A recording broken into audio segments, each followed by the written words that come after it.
Bob Boone will hit as Ted Simmons goes to the mound and Harvey Keene comes out of the dugout. So we've had the call for the new pitcher for the Milwaukee Brewers. And it looks like they're going to take this one to the very last out. Peter Ladd making his third appearance in the series. They call him Bigfoot. He wears a size 15 shoe. He stands big, square, and he, as we have already seen, can be very tough. Well, he's got an excellent fastball, a good hard slider that he showed on Friday. He struck out the side in his first appearance, even though it was a non-pressure situation. Then in a pressure situation in the 5-3 win, got him out when he had to.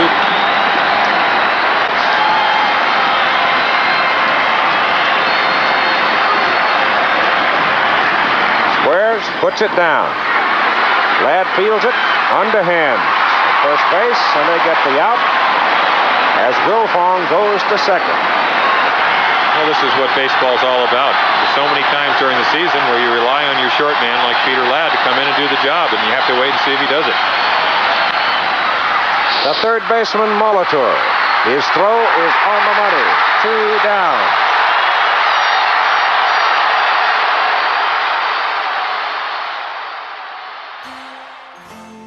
Peter Linwood Ladd was born in Portland, Maine, July 17, 1956, to Mr. and Mrs. William E. Ladd.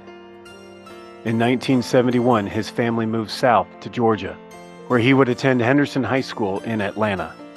In Pete's senior year, the former catcher-turned-pitcher was voted Outstanding Player of the Year in the metro Atlanta area, leading his school to the state championship, and catching the eye of former New York Yankee backstop Jake Gibbs, now the head baseball coach at the University of Mississippi. He would make a name for himself, being called menacing and a big fireballer as an Ole Miss Rebel. And after 3 successful years, Pete was taken by the Boston Red Sox in the 25th round of Major League Baseball's 1977 amateur draft. He reported to rookie ball in Winter Haven, Florida, where he was quickly given the nickname Bigfoot on account of his ginormous feet. One sports writer wrote of Pete Ladd, "His appearance is intimidating. He's burly and peers down the batter through glasses that look to be too small for him. His mustache and whiskers are reddish brown. He brings his head with a snapping arm and the big body behind it." Boston would later trade Bigfoot to Houston in 1979 for 2-time All-Star Bob Watson. That same year, Pete would make his Major League debut August 17th against the Phillies. He pitched a scoreless inning that included a groundout from another Pete, all-time hits leader, Pete Rose.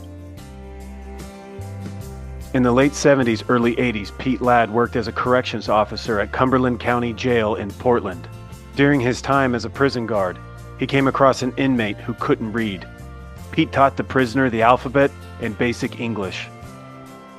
In October 1981, he was traded to the Milwaukee Brewers for pitcher Ricky Buster Keaton.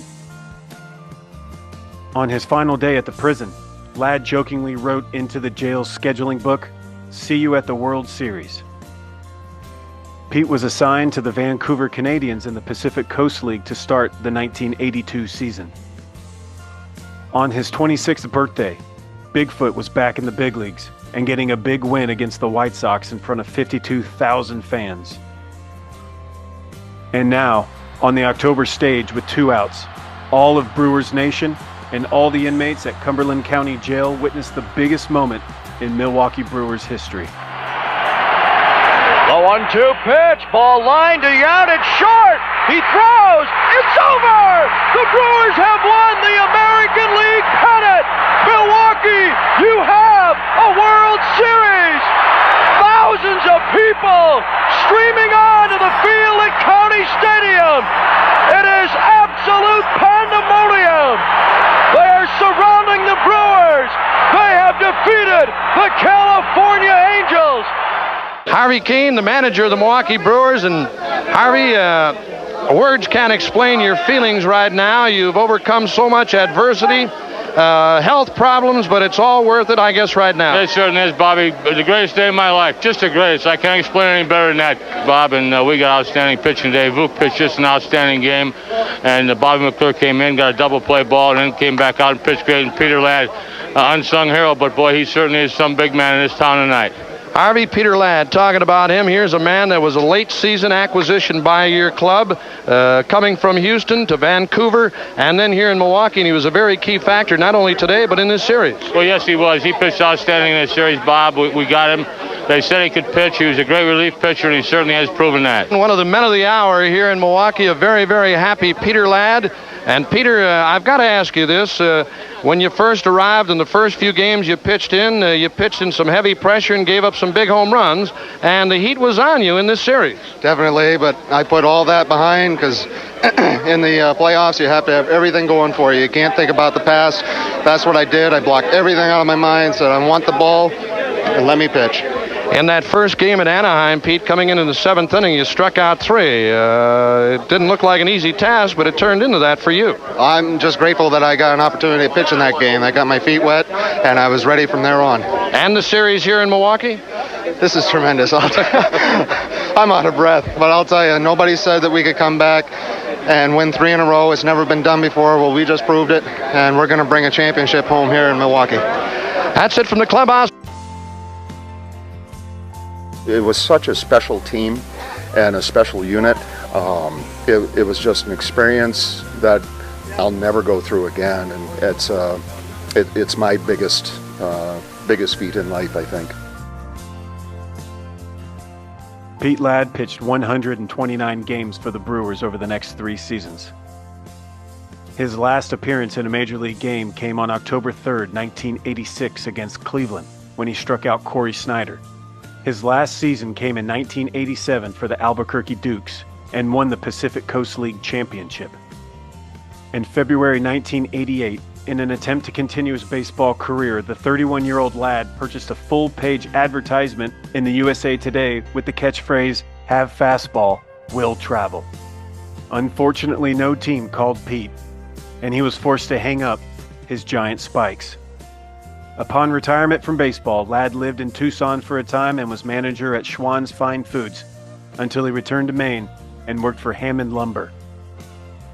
In 2009, he was inducted into Maine's Baseball Hall of Fame, joining Stephen King, George Bush, and eventually Mark Rogers, a former Brewers first-round pick. Pete Bigfoot Ladd. Pete Ladd died October 20th, 2023 at the age of 67. He was a hero in Milwaukee, and he'll always be a Brewers fantasy camp legend. You guys having fun? Yeah. Is this a great camp or what? Welcome to fantasy camp, you and me. Here at Brewers camp, it's something to be. Down here at fantasy camp, be what you can be. Little white baseballs for you and me.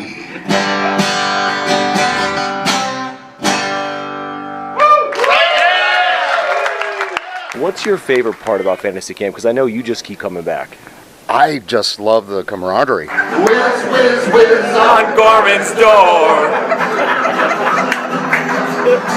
Whiz, whiz, whiz on Gorman's door. Whiz, whiz, whiz on Gorman's door. Whiz, whiz, whiz on Gorman's door. To see them gain new friendships and new relationships, it's wonderful. Several years ago, you told me you didn't have any of your game used jerseys. You ain't going to be able to say that again. Oh, Lord. This is supposed to be your 84 road jersey. Out of his metal, though. And it is yours, my friend. You're awesome. You are awesome. Nice. This man is awesome. He's the brother I never had. One of the great things about running Brewers Fantasy Camp is being able to stay in touch with former Brewer players like Pete Ladd. not a better human being on the face of the earth, and I was so fortunate. We were all so fortunate to be around Pete once a year for a week at Brewers Fantasy Camp. The only thing bigger than his size 16 feet was the size of his heart. His infectious laugh, never forget that laugh. He just filled the room with so much joy and happiness for everybody. He loved his Fosters, and we love him. Petey, we love you, we miss you, and you're always going to be a part of Brewers Fantasy Camp.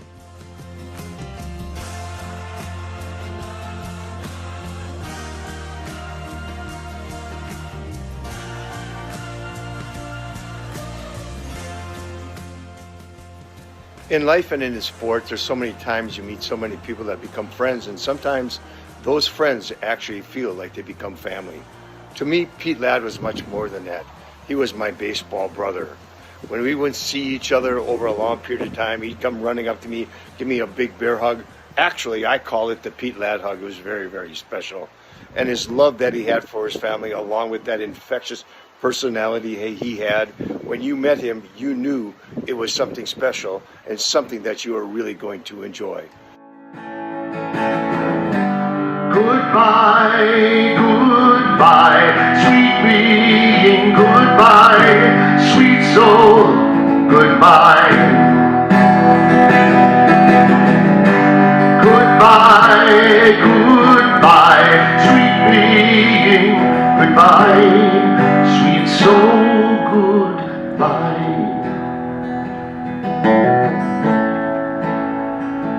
Goodbye.